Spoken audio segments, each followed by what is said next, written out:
Hey there, is there a job I can do in science class? Actually, there is, but... Look out!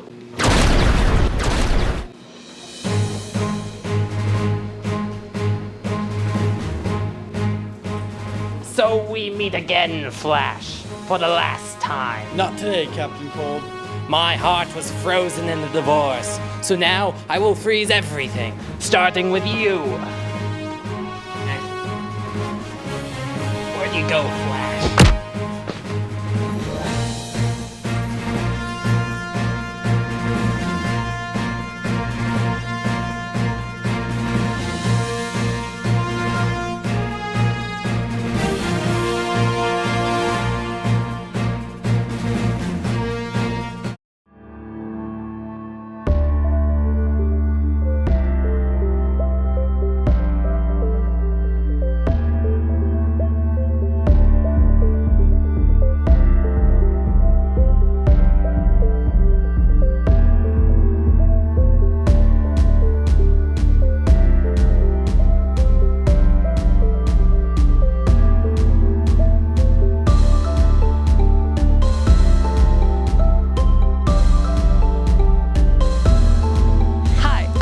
I'm Nora, and welcome to the Transcript.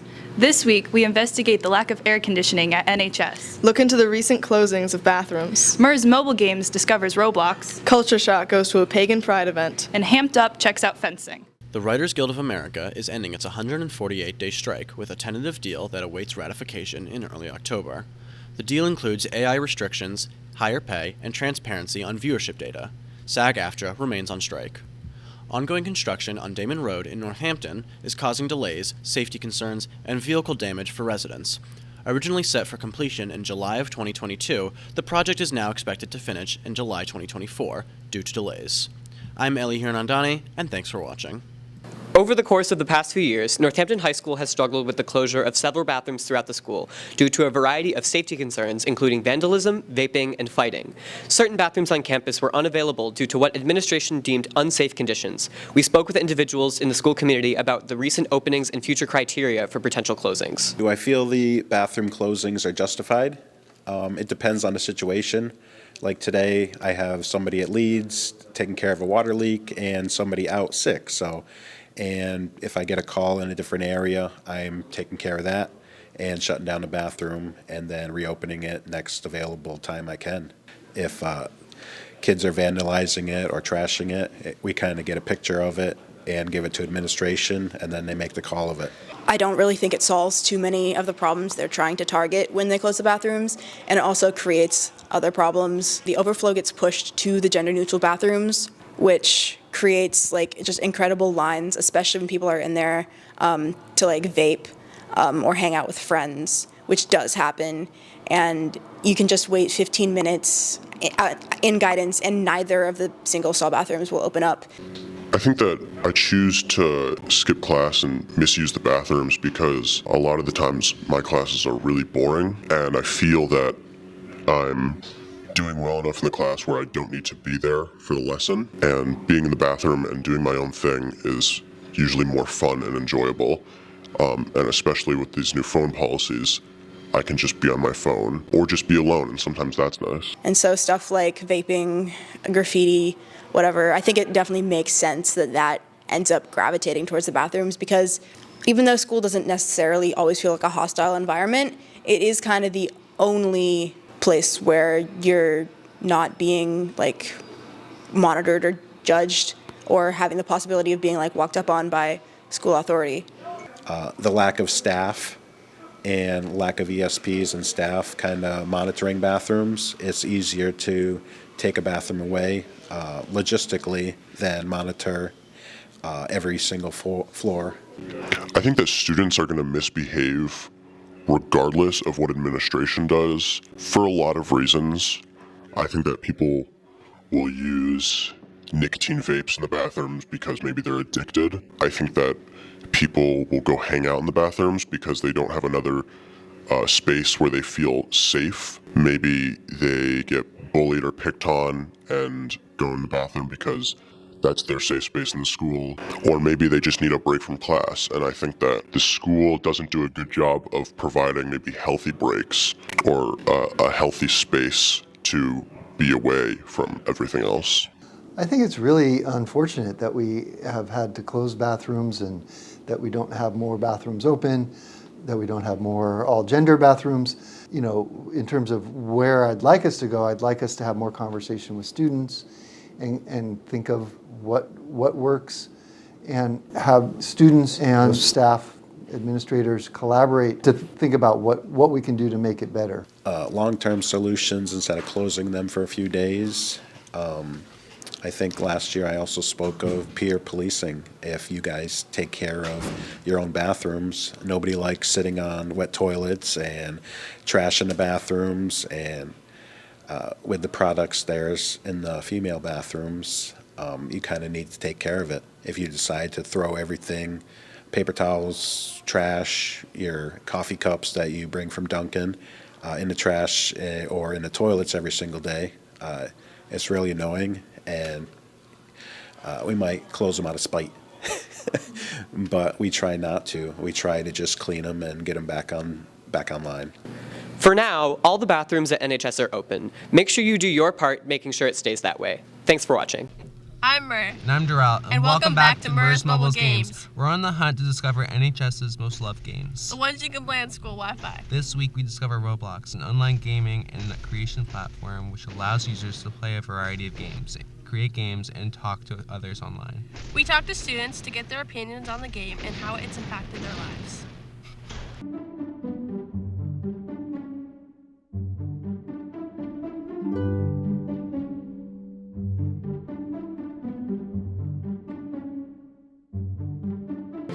Hi, I think I started in middle school.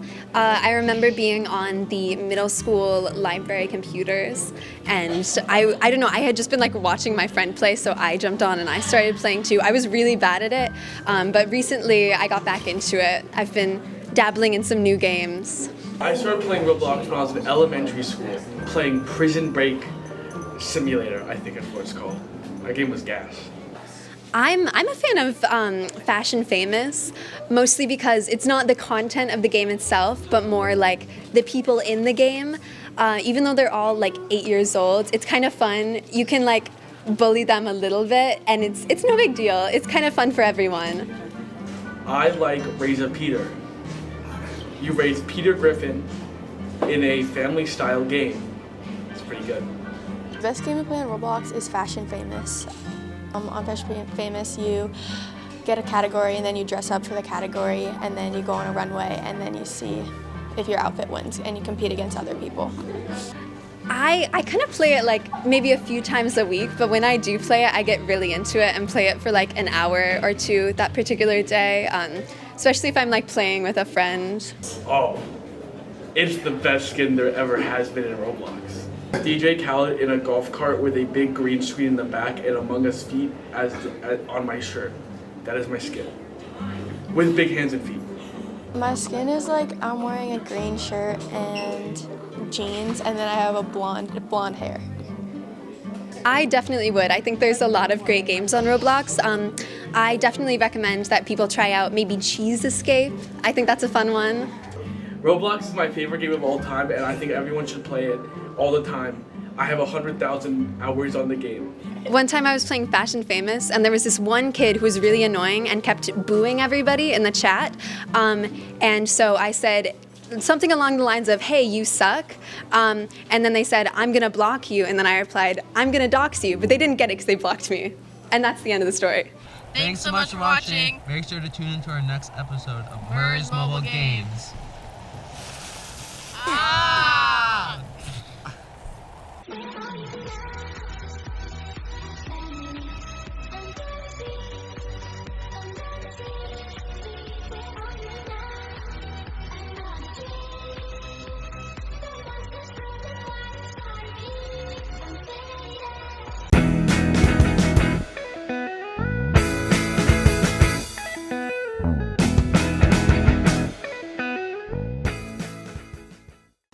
Paganism is an umbrella term for a set of religions based on the worship of nature. This set of beliefs is loosely based on the traditional religions of indigenous people around the world. Today, we will visit Western Mass Pagan Pride, an event for the local pagan community hosted in downtown Northampton.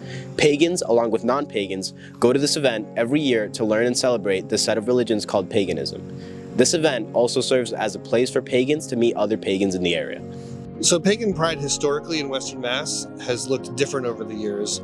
What it looked like in the past was very different from right now. We were in Florence for a long time, for about 10 years, and we didn't have a whole lot of regulars coming through. We had people who might drift through, but it didn't have a lot of foot traffic. It was very amorphous, and we had a lot of workshops on introduction things, but we also had more advanced workshops for pagans. What brought me to paganism was, I kind of spent years struggling with my spirituality, figuring out what I liked, what I didn't. And during the pandemic, I got a lot of time to read up on, what it really means.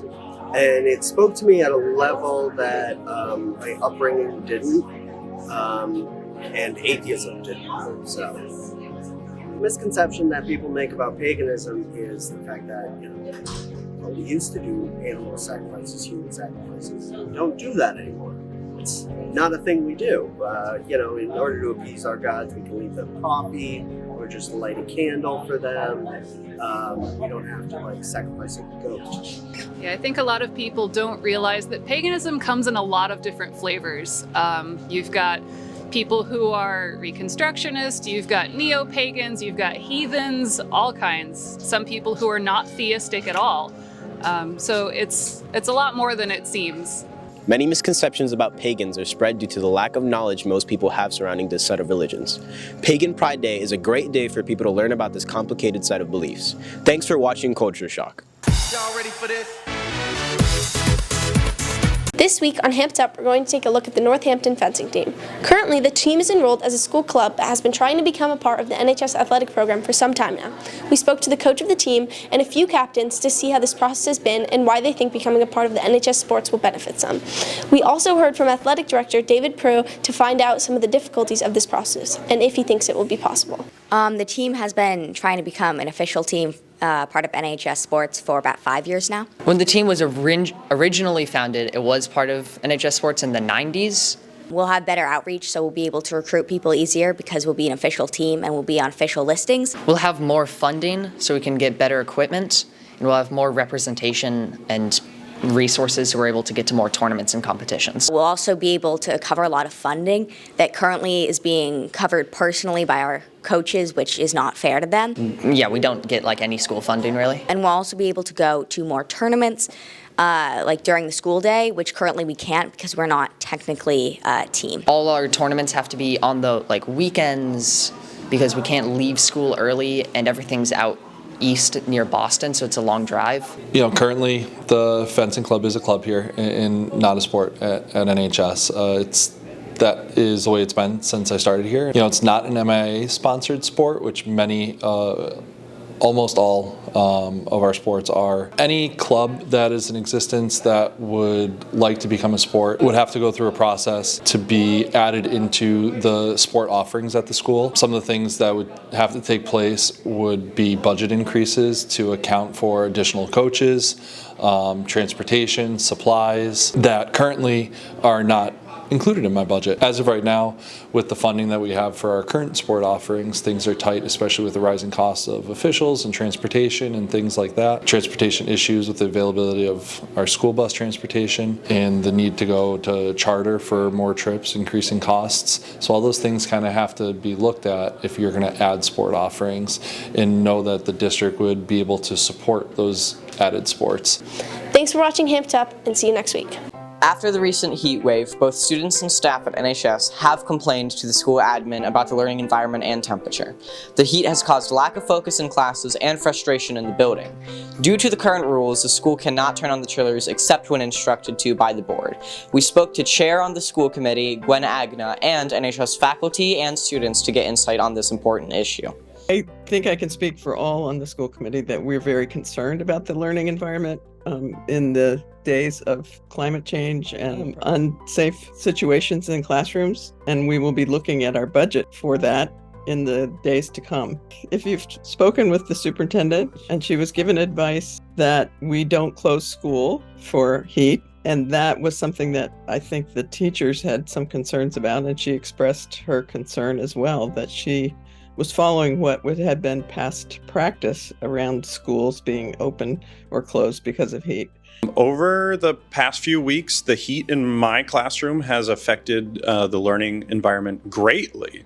It's had a negative impact all around, to the point of maybe even triggering a medical emergency. So the temperature in the classroom has definitely affected my learning. It's just made it a lot harder to pay attention in class and to, especially like listening to lectures and that kind of thing.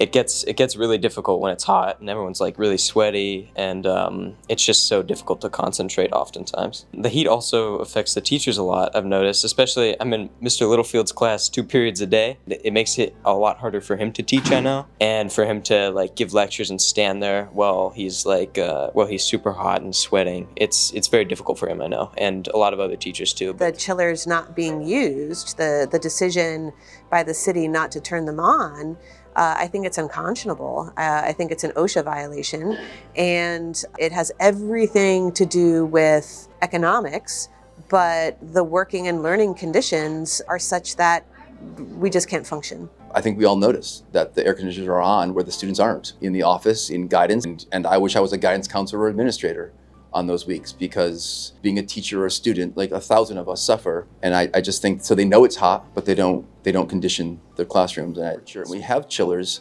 and yet they're not turned on, and it borders somewhere between lack of empathy and lack of money, I guess, and I don't know which one comes first, the empathy or the money, but we've got to change something. In this building, our administration has responded to concerns around the learning environment, specifically as it pertains to temperature, in a really positive way.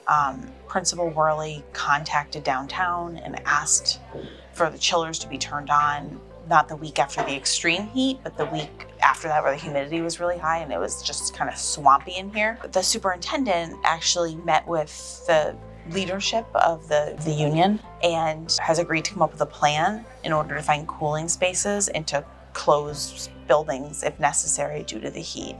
So overwhelmingly, we've had a positive response for a long-term plan, but the short-term plan is questionable. Thank you for watching. We'll see you next week on the Transcript.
Thanks for watching. Come to the Feminist Collective every other Thursday in room 205 during Flex. See you next week. We're